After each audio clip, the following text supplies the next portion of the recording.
Things have been pretty damn great over the past couple of years with the economy booming. It's getting better and better. The jobs report just came out and woo! 250,000 jobs. Wow, that's fantastic. Only one problem. Millennial men leave perplexing hole in hot U.S. job market. Now, why could that be? This is a Bloomberg story. It says men ages 25 to 34 are less likely to work than before. About 500,000 young men are missing, and it isn't clear why. I can only speculate. But let's read through the story, see what they have to say, and then let's talk about the plight of the young man and why they aren't in college, why they aren't working, and why they're sitting around on the internet engaging in operations to put memes all over schools. Nathan Butcher is 25, and like many men his age, he isn't working. Weary of long days earning minimum wage, he quit his job in a pizzeria in June. He wants new employment, but won't take a gig he'll hate. So for now, the Pittsburgh native and father to young children is living with his mother and training to become an emergency medical technician, hoping to get on the ladder toward a better life. 10 years after the Great Recession, 25 to 34-year-old men are lagging in the workforce more than any other age and gender demographic. About 500,000 more would be punching the clock today had their employment rate returned to pre-downturn levels. Many, like Butcher, say they're in training. Others report disability. All are missing out on a hot labor market and crucial years in the job, ones traditionally filled with the promotions and raises that build the foundation of a career, for a career. And here we got this graph, which is pretty interesting because we can see that the line represents the October 2018 participation rate, and the baseline is 2007. 25 to 34-year-old women are up 1.9 percentage points, but men are down 2.9 percentage points. That is asymmetrical, right? So when I brought this up, I was talking to some friends, and they said something like, it's probably because women are being encouraged to take more jobs, right? Therefore, if a company was traditionally only going to hire men and now they're hiring men and women, you'll see women go up and men go down, except it's asymmetrical, which means that's not the case. While it may be true that some men are being displaced while companies start to hire more women, it also is possibly true that as companies are incentivized or asked to hire more women, then companies will start leaning in favor of women, and that's why we see this asymmetry. However, if we're looking at the actual percentage points, I think it's fair to say that even if a job was favoring women more, the percentage points should be symmetrical, unless men are not working irrespective of what jobs are being offered to who, right? So the point is, if 10 jobs are offered to women and 10 jobs are taken away from men, it would be symmetrical. But because we're seeing about 33% more in terms of the disparity between men, they're not going to work for different reasons. At some point, you can have a bit of an effect of a lost generation, according to David Dorn, an economist at the University of Zurich.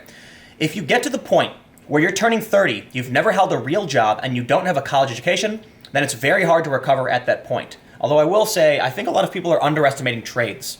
Like, apparently, right now, it's really hard to find general contractors. It was for me. I had some work that had to be done, and, people were telling me they were 2 months booked. The economy is fantastic. So I think a lot of young guys, they're talking about this guy who wants to be an EMT. He was working in a pizzeria. Maybe you want to be a carpenter, plumber. Maybe you want to do window installation. Maybe you need to start a business for yourself, figure out how to do it. I think that's a lot of what's missing from our generation are parents teaching kids to be entrepreneurs. Let me put it this way. You don't need to figure out how to get a job. That's the wrong question. You don't need to figure out how to get a better education to get a better job. Wrong. That is the wrong question. The question is not how do you get a better job. The question is how do you get someone who is holding $1 to hand that dollar to you? Plain and simple. There are people with money. There are people who want money. If you provide something of value to the person with money, they will give you that money. You can use that dollar for the valuable things you need. And I think the perspective is a really interesting way to look at it because people often assume the only way to survival is to get a job working for someone else who is generating money. I mean, you could literally take some twigs off the ground and put rubber bands around them into the shape of a little man and try and sell that on a street corner for $10. You're going to make $10. For sure. People buy random stuff all the time. So just figuring out how you can trade something of value and turn a profit, that's the key here, not getting a job. Men, long America's economically privileged gender. have been dogged in recent decades by high incarceration and swollen disability rates. They hemorrhaged high-paying jobs after technology and globalization hit manufacturing and mining. That's true.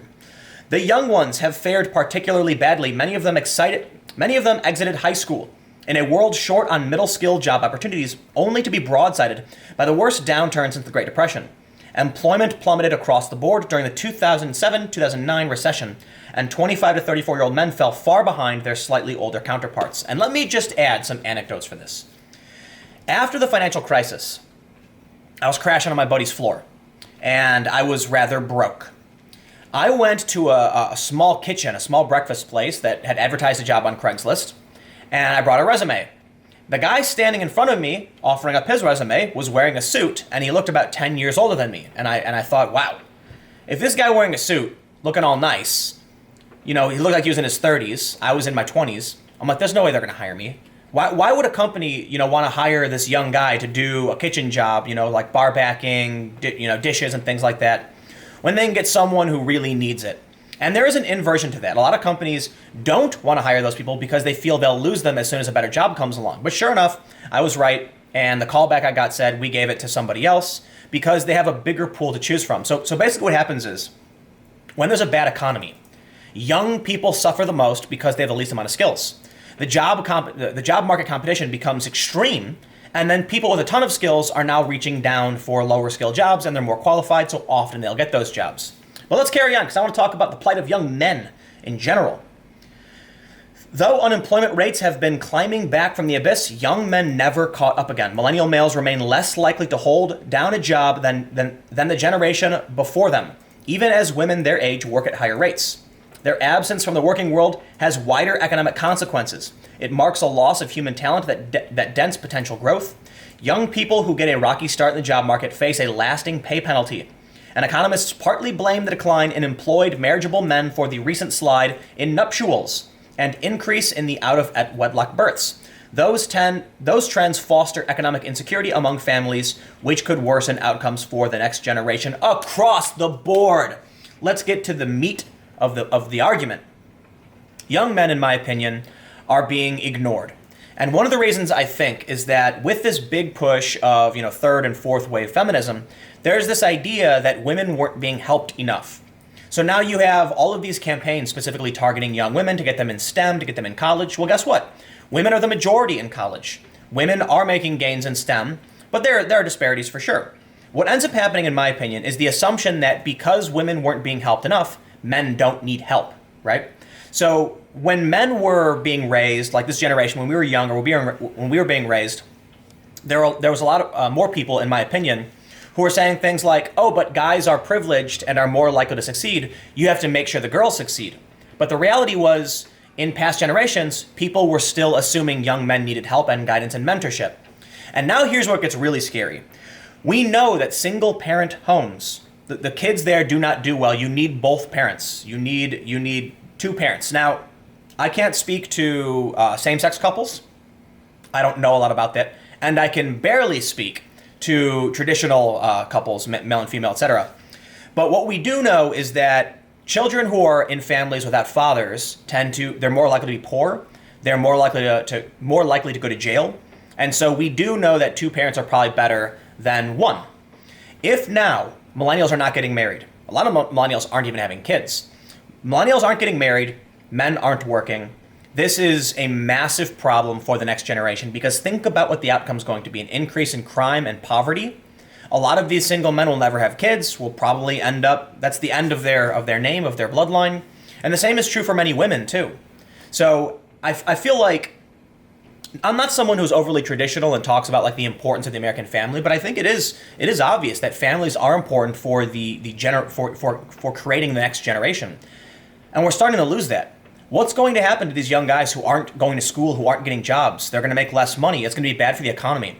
When I look at a lot of the Democrat policies as of late, when you look at what's happening with young men, when you look at the demonization of these young men who try to speak up on their own behalf, they're called, male supremacists or something.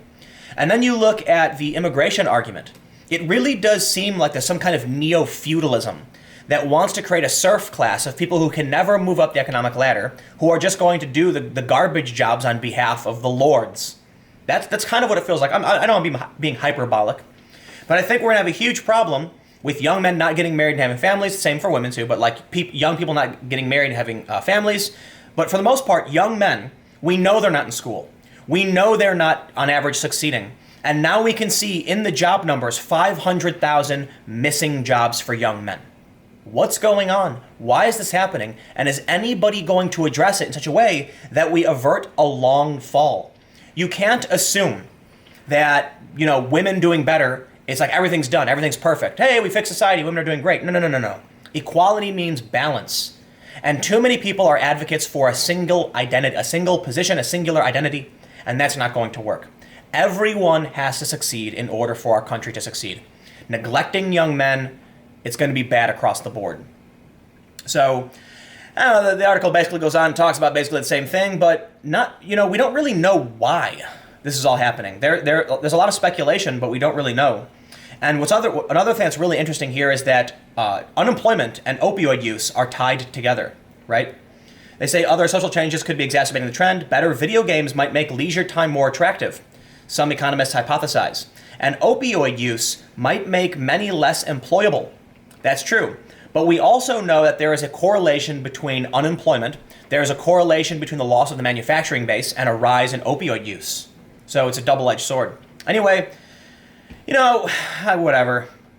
I think I've said as much as I can say so far. The important takeaway as per this video is 500,000 young men are missing from the labor market. It's not going to get better. It's going to get worse. And until our society is interested in talking about it, we can expect it to just become a lasting problem. And if we don't talk about it, it's going to be a real big problem in the next generation. So anyway, stick around. I've got a couple more videos coming up in just a few minutes on this channel. Thanks for hanging out.